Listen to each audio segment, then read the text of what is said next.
Fala pessoal, quero conversar com vocês sobre algo muito importante. Não sobre uma música, não sobre uma polêmica específica, mas sobre algo muito mais profundo. Você já deve aí imaginar sobre que polêmica é, mas eu não quero falar propriamente sobre isso. Na verdade, isso me despertou para falar sobre o que eu vou falar. É tipo isso. O que, pastor? É como a gente discerne as coisas sem ferir, como a gente avalia sem destruir e ainda assim protege a fé. Não estou aqui para gerar debate, engajamento ou dividir pessoas. Eu sou pastor, meu lugar é a igreja, meu compromisso é com a edificação do corpo de Cristo, eu costumo dizer. E toda vez que alguma coisa começa a gerar mais confusão do que crescimento espiritual, isso precisa acender um alerta dentro da gente. E é nisso que venho pensando nesses últimos dias. E assim, a Bíblia já diz que Deus não é Deus de confusão, mas de paz. E se isso é verdade, e é, então a pergunta que a gente precisa fazer não é se isso está viralizando, deixa eu ver qual é que é. Não, mas sim se isso está glorificando a Deus. Uma das maiores marcas do cristianismo verdadeiro sempre foi a simplicidade. Jesus nunca competiu com barulho, nunca precisou de escândalo para ser ouvido. Jesus nunca usou confusão para atrair pessoas. Ele sempre usou verdade. Ele sempre usou amor, clareza. Bom, na real, ele sempre usou cruz. O apóstolo Paulo diz em 2 Coríntios, no capítulo 11, no versículo 3, que temia que a igreja fosse corrompida e se afastasse da simplicidade que há em Cristo. Cara, isso é top demais. Olha essa expressão, simplicidade que há em Cristo. Não é pobreza teológica,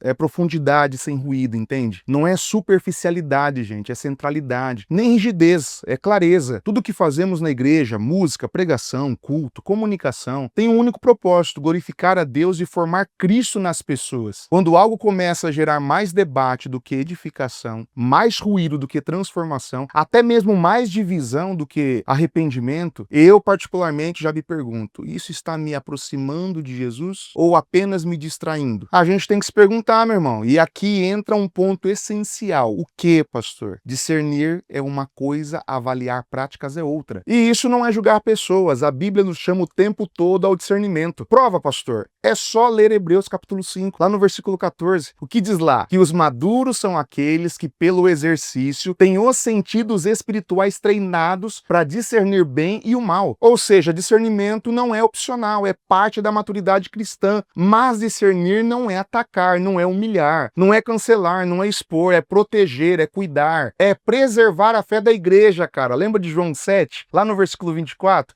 Se não me falha a memória, não julgueis segundo a aparência, mas julgais segundo a reta justiça. Olha isso, Jesus não disse não julguem, ele disse não julguem mal, não julguem superficialmente, não julguem sem contexto, não julguem sem amor, não julguem sem verdade. Sabe o que eu aprendo aqui? É que existe um tipo de julgamento que mata e existe um tipo de discernimento que salva, entendeu? O problema hoje é que muita gente confunde opinião com discernimento e reação emocional com zelo espiritual. E aí a igreja perde algo precioso, a capacidade de corrigir sem ferir, de proteger sem dividir. Um dos maiores erros da nossa geração é julgar histórias inteiras por momentos isolados, cara. E isso é perigoso, é tipo pegar uma fala, um trecho, uma música, um recorte, um frame do vídeo e usar isso como se definisse toda a caminhada de uma pessoa, todo o seu testemunho, toda a sua vida com Deus. Jesus nunca tratou ninguém assim. Ele olhou para Pedro, que negou 3 vezes, e disse: apacenta lá minhas ovelhas. Pegou o exemplo? Ele olhou para Tomé, que duvidou, e disse: põe aqui teu dedo. Está bom esses exemplos? Gente, olha para Paulo, que perseguiu a igreja, e Jesus disse para ele: eu te escolhi. O reino de Deus não é construído sobre perfeição, é construído sobre redenção. Quando a igreja começa a julgar com base em fragmentos, ela deixa de agir como corpo e começa a agir como tribunal. E isso é perigoso, porque tribunais condenam, igreja restaura. Ah, pastor, você está passando pano lá na polêmica. Se você acha isso, você não entendeu qual a intenção desse vídeo aqui. Esse papo está acima disso, cara. Provérbios 18:13 diz: responder antes de ouvir é estultícia e vergonha. Quantas vezes a gente forma uma convicção antes mesmo de ouvir a história completa, antes de conhecer a caminhada, antes de entender o contexto, antes de discernir espiritualmente? Discernir exige mais do que reação, exige oração, exige maturidade, exige responsabilidade. Aqui está um equilíbrio equilíbrio que a igreja precisa recuperar urgentemente. Discernimento sem amor vira legalismo. E é claro, amor sem discernimento vira permissividade. E se você acha que estou passando pano agora, então vamos de Efésios capítulo 4, versículo 15, que diz que devemos falar a verdade em amor. Não é verdade sem amor. Isso fere. Não é amor sem verdade. Porque isso engana. É verdade em amor. E aí, amar não é concordar com tudo. Amar não é validar tudo. Amar não é silenciar diante do que confunde. Amar também é dizer, isso não edifica. Amar também é dizer, isso pode confundir. Amar também é dizer, isso não glorifica a Deus. Mas amar é dizer isso com lágrimas nos olhos, se necessário. Não com pedras na mão. Jesus nunca relativizou o pecado, mas nunca desumanizou o pecador. Ele nunca passou pano, mas nunca passou vergonha em ninguém. Ele nunca negociou a verdade, mas nunca abandonou o amor. Esse é o nosso modelo. Um outro ponto extremamente importante que talvez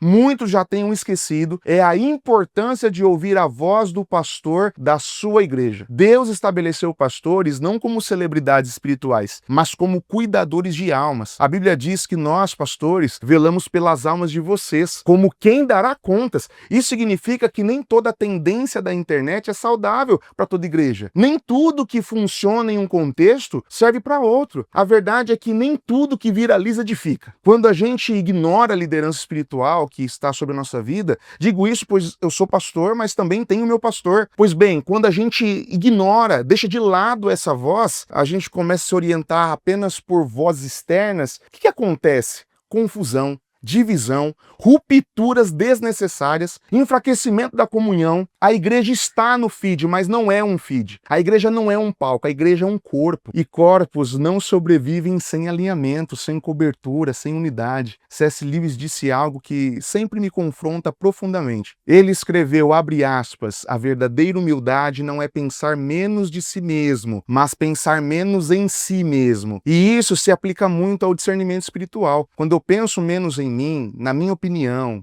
no meu gosto, na minha preferência, eu consigo pensar mais em Cristo, mais na igreja, mais na edificação. O problema é que muitas vezes a gente não está defendendo o evangelho, a gente está defendendo o nosso gosto pessoal. Não estamos protegendo a fé, nós estamos protegendo a nossa identidade cultural, nossa bolha, nossa estética, nossa zona de conforto, sabe? Mas o centro não é você, não sou eu, o centro é Cristo. E tudo que não glorifica Cristo, não importa o quão popular seja, não merece o centro da nossa atenção. Agora, pensando em trazer isso para algo mais prático, vamos lá. Antes de você fazer uma crítica, pergunte a si, isso edifica ou apenas expõe? Protege ou apenas inflama? Isso conduz à maturidade ou só gera debate? Isso glorifica a Cristo ou apenas reforça uma posição? Uma outra coisa, antes de julgar uma prática, o que eu devo fazer? Olhe para si e pergunte, eu conheço a história dessa pessoa? Eu conheço o testemunho? Eu conheço o coração? Eu estou apenas reagindo um recorte? Ah, não, pastor, eu sou daqueles que já emitem um juízo mesmo. Primeiro você está precisando orar mais, então, ler mais a Bíblia. Pois o que se deve fazer antes de emitir um juízo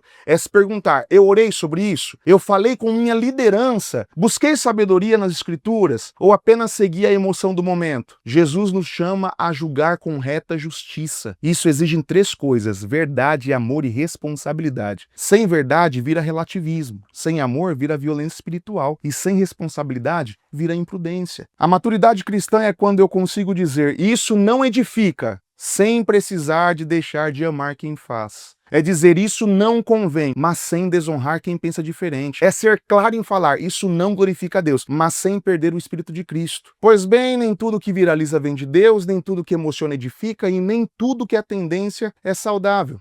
A igreja não foi chamada para seguir tendências, foi chamada para seguir Cristo. Romanos 12:2, o clássico. Não vos conformeis com esse século. Eu gosto da expressão não vos conformeis com esse mundo, mas transformai-vos pela renovação da mente. Ou seja, não é a cultura que molda a igreja, é o evangelho que confronta a cultura. Isso não significa isolamento, não significa arrogância, isso não significa superioridade. Significa fidelidade, discernir sem medo, amar sem negociar a verdade, proteger o rebanho sem atacar pessoas, porque no fim das contas nosso compromisso não é com estética, não é com estilo, não é com viralização, é com Cristo e com a saúde espiritual da igreja. Que Deus em Cristo abençoe você, sua casa e sua família. Avante!